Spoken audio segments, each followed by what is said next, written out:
Então fala galera, beleza? Vamos aqui para mais um vídeo e vamos pro pós-jogo aqui do empate do Fla-Flu clássico que aconteceu agora há pouco, né?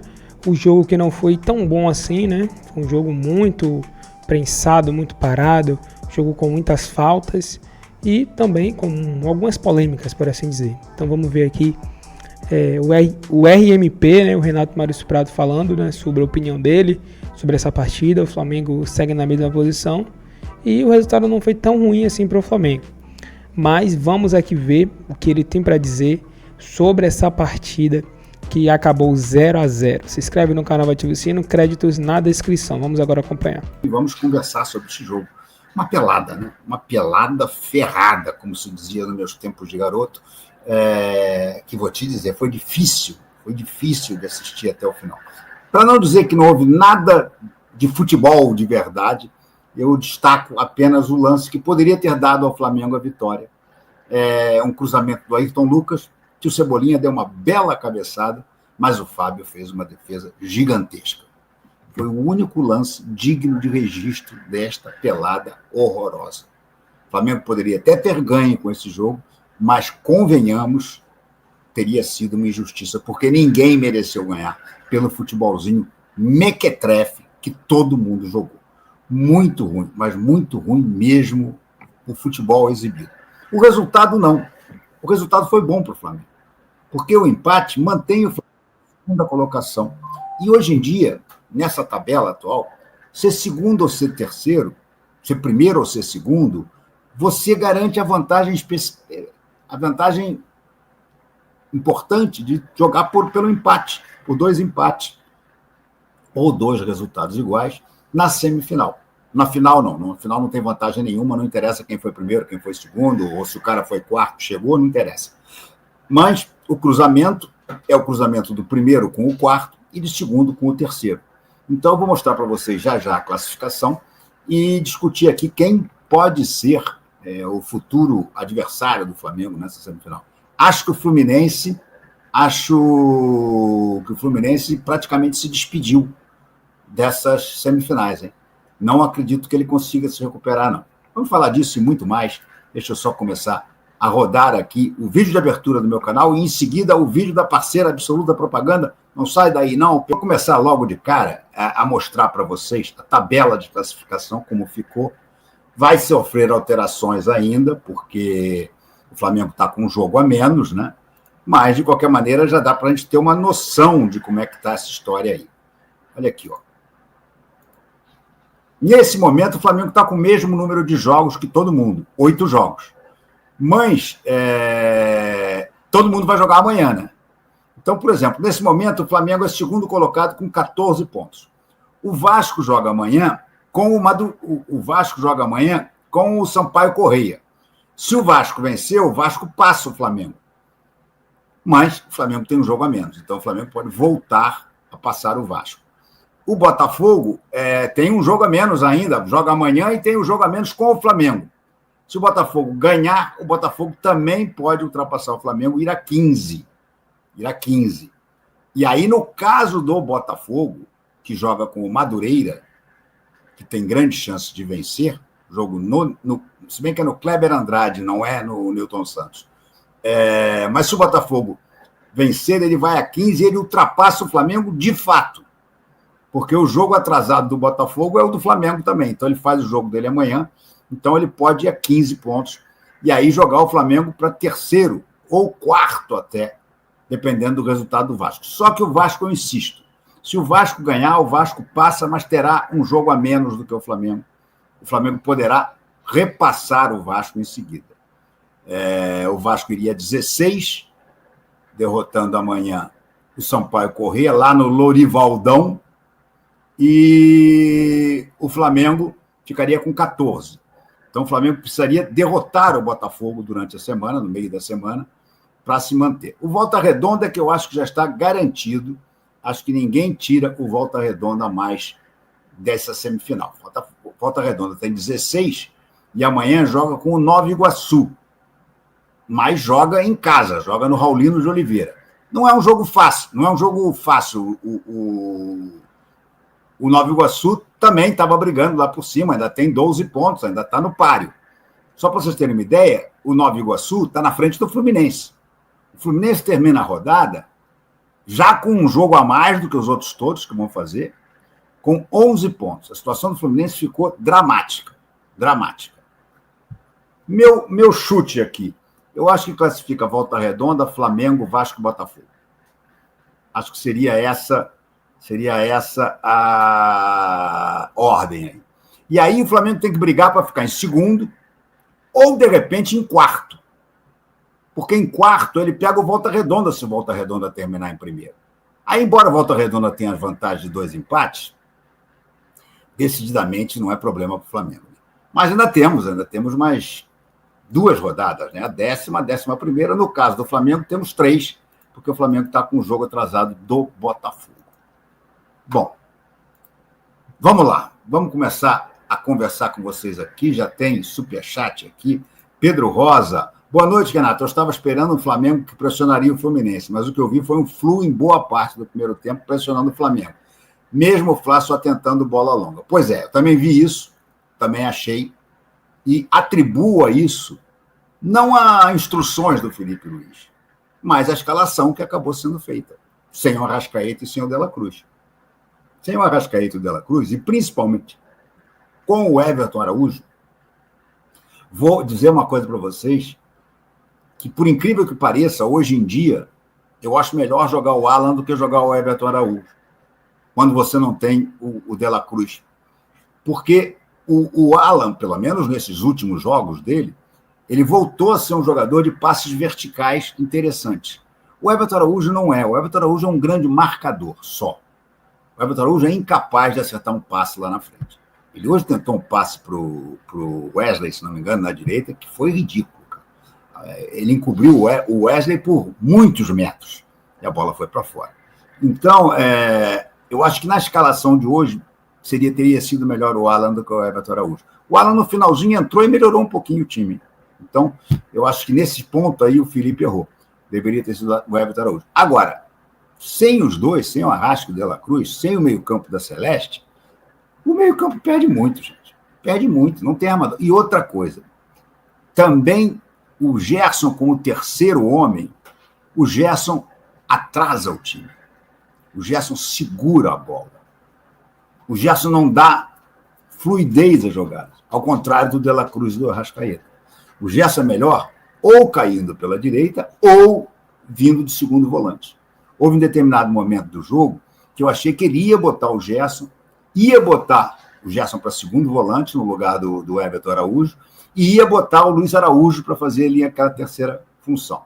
Mas não, ele demorou a mexer, e quando mexeu, trocou um pouco 6 por meia dúzia. Né? Ele tirou o Plata, botou o Luiz Araújo, tirou... Quem foi o outro que ele tirou? Tirou o Michael e botou o Juninho, e passou o Bruno Henrique para a esquerda. O Michael parece que sentiu, né? Saiu, já estava com uma coxa, com gelo no banco de reservas. O Rafa diz assim: olhando o lado positivo, devemos conversar sobre o que o Pulgar e a dupla de Léus está jogando. Danilo vai ter que esperar, trinca muito firme, sem sustos. Também acho que o Pulgar só tem um problema, né, cara? O Pulgar joga muito, concordo com vocês. O Pulgar acho que está indo muito bem. Mas, cara, ele leva cartão todo jogo, cara. E ele leva cartão cedo. Um volante levar cartão cedo é um risco enorme de você acabar o jogo com 1 a menos. Ele hoje poderia ter sido expulso, uma bola que ele deixou escapar, e ele tentou recuperar de bico. Se fosse um juiz ali um pouquinho mal-humorado, teria expulsado ele. Então, e outra coisa, né? O primeiro cartão de hoje, se dissesse, não, teve que parar uma jogada porque era um perigo de gol. Não, foi treta com o Arias, né? Isso é ridículo, né? Isso é ridículo. Não pode entrar em treta com o jogador adversário, você sendo volante, sabendo que cartão amarelo para você é sempre uma ameaça de morte, né? Enfim. O Xará diz aqui, boa noite, Flá jogando hoje no posicional. Que posicional, gente. Rapaz, agora começou essa neurose de jogo de posição. Todos aqueles que viram os jogos de posição todo fracassar no Flamengo, agora ficam tentando buscar sintomas de jogo posicional do Felipe Luiz para dizer que está jogando. Tem nada de posicional, gente. Pelo amor de Deus. Jogou com uma dupla de atacantes enfiada lá dentro. Jogou sem ponta direita. Aonde tinha posicional aí, gente? Pelo amor de Deus. Pô, não fica querendo ver chifre em cabeça de cavalo. Sabe? Pelo amor de Deus. BH e Gerson circulando no ataque, mas muito pouco. Marcação cerrada do Flu. Quem estava circulando com o BH no ataque era o Plata, não era o Gerson. O Gerson estava jogando de meia esquerda. O Gerson vinha de trás. E vindo de trás, para ser o terceiro homem de meio campo, é a pior posição do Gerson para mim. Eu hoje preferiria até que ele tivesse feito uma formação diferente, com o Gerson pelo lado, com o Luiz Araújo desde o início, por exemplo, pelo meio. Ele já jogou com o Luiz Araújo pelo meio. Enfim. Mas não tem nada de posicional, gente. Parem com essa bobagem de posicional. Esquece essa porra que nos fez sofrer brutalmente com 5 técnicos. Flu baixando a porrada e o juiz nada. O Flamengo também bateu, né? O Flamengo também bateu. Mas o Xará mesmo, assim, um calor desse, colocar jogo para 16h30 é maldade. De fato, estava uma coisa horrorosa, calor. Horrorosa. Boa noite, MP. O Wesley até agora voltou a ser errático. Cara, eu acho que hoje todo mundo jogou mal, né? Mas não acho. O Wesley tem um problema, mesmo em grande forma. O Wesley, para acertar um cruzamento, ele precisa errar uns 3, pelo menos. Ele hoje não deu 4 cruzamentos, então ele não acertou nenhum. Marcos, boa noite, Renato. O Flamengo hoje esteve abaixo do nível deste ano. A Ferdi também está de brincadeira para marcar um Fla-Flu às 16h30 com um calorão desse. Pois é. Isso aí eu concordo integralmente com você. Joguinho feio de Amarelo Rosado. Foi muito feio mesmo. Xará, Fla muito lento hoje, não gostei. Não, o Flamengo hoje realmente não jogou bem, não. Não jogou bem, não sabe. Amarelo Rosado. Arrasca dependência, isso é muito preocupante. Eu acho o seguinte, amigo. A saída do Alcaraz, que jogou bem hoje, hein? Entrou bem, sofreu falta, bateu falta na trave, foi elogiado pelo técnico do novo clube dele, qual é? Oh, meu Deus. Do Everton. Então, é preciso que o Flamengo contrate mais alguém para o meio campo, cara. Porque, vamos lá, por que o Arrascaeta e o De La Cruz foram poupados? O Felipe Luiz tinha dito numa entrevista coletiva que ele ia ter muito cuidado em relação ao preparo dos jogadores, a minutagem dos jogadores. E ele usou um termo que mostra bem a preocupação dele com alguns jogadores, entre eles o Arrascaeta e o De La Cruz. Esses são jogadores que eu vou cuidar com algodão. O que ele quis dizer isso? É como você quando guarda cristais numa caixa, você bota algodão em volta deles, porque senão eles quebram. Então, o que ele quis dizer é o seguinte, são jogadores frágeis fisicamente. Claro que ele não vai dizer isso abertamente, mas ao dizer que vai cuidá-los com algodão, ele está deixando isso subentendido. Então, o De La Cruz certamente se queixou de alguma coisa. Esse papo que foi só controle de minutagem, não existe isso, gente. Não existe. O que acontece é que ele deve ter saído do jogo que ele fez, o jogo contra o Botafogo, em que ele jogou muito bem, com uma dorzinha muscular, uma dorzinha no joelho, alguma coisa dessa que o Felipe disse, olha, não vamos forçar. Tá certo, nesse aspecto tá certo. E o Arrasca, que jogou o jogo praticamente inteiro, o último jogo, o jogo do time mesclado, do mistão quente, em que jogou ele, jogou o Luiz Araújo, jogou... Quem mais? Enfim, jogaram vários jogadores desse, Cebolinha, tá? Galera, e o lance foi esse aí, né? Esse foi o momento que o Guga, ele chega dessa maneira aí, né? Com uma voadora em cima do Ayrton Lucas. Foi um lance ali que, cara, foi bem forte, viu? Tanto que o Ayrton Lucas, ele cai no chão ali, sentindo muita dor. E a gente consegue ver que parece que foi até com a trava da chuteira, né? Que isso aconteceu. O juiz só amarelou ele, né? O Guga. Mas não deu vermelho não, né? Eu acho que, na opinião de muitas pessoas, deveria ter sido expulsão esse lance aqui, né? Porque o Guga chega totalmente sem pensar no que ele estava fazendo, né? Ele nem chega a tocar na bola, ele só chega só no corpo do jogador, né? Na perna na parte superior da coxa ali, né?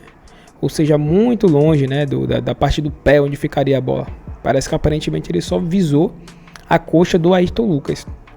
Foi um lance que passou despercebido por muitas pessoas, né? Claro que não dá pra gente botar o lance aqui, né, na íntegra por questões de direitos autorais, né? Mas essa imagem aqui fica muito clara, né, o momento que ele chega, né? Talvez por outros ângulos fique até mais claro como ele chega de uma maneira muito forte, né? Muito forte e perigosa. Foi um lance muito perigoso que poderia de fato ter machucado o Ayrton Lucas.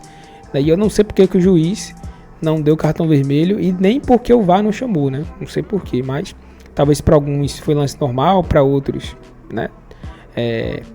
Talvez encarasse que nem foi para cartão amarelo, e já para outros pode se encarar como cartão vermelho. Mas eu quero saber a opinião de vocês. O que é que vocês acham? Vocês viram esse lance aqui? Vocês acham que deveria ter sido dado só amarelo mesmo? Nem amarelo ou vermelho? Que o Guga ele deveria ter sido expulso nesse momento aqui. O que é que vocês acham?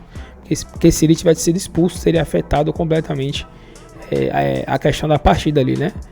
Claro que, galera, assim, o Flamengo não pode depender disso, tá? O Flamengo não pode depender de expulsão, não pode depender do outro time fazer alguma coisa, né? Pra começar a crescer no jogo.